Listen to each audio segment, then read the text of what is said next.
Оно што некогаш беше гордост на Кочани и целиот овој регион веќе не постои. Монополскиот објект е разрушен и ќе остане споменик на едно сеќавање на убави времиња.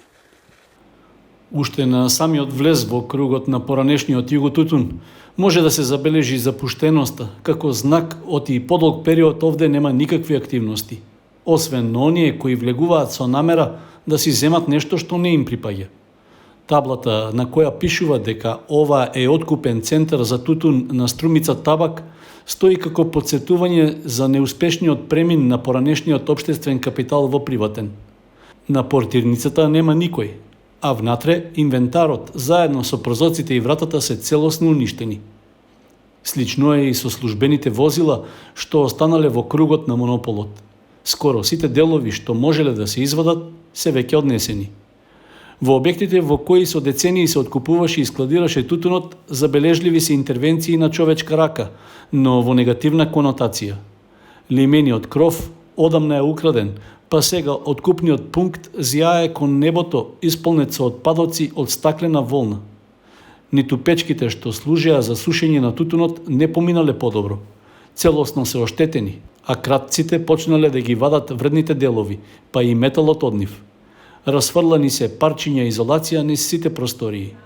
На удар се нашли и дравените рафтови на сите три ката на кои се редеше и сушеше тутунот.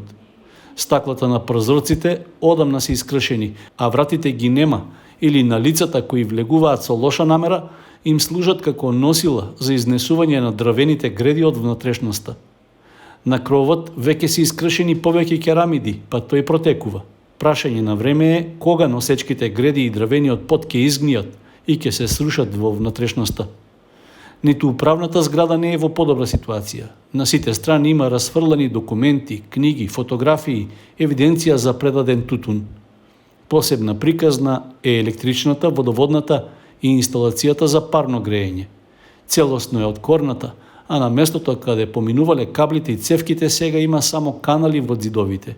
Тажно е да се гледа како објектите што се градале со децении, во кои се испреплетувала маката на тутунопроизводителите и што представувале еден од столбовите на кочанското стопанство, сега се безпомошни.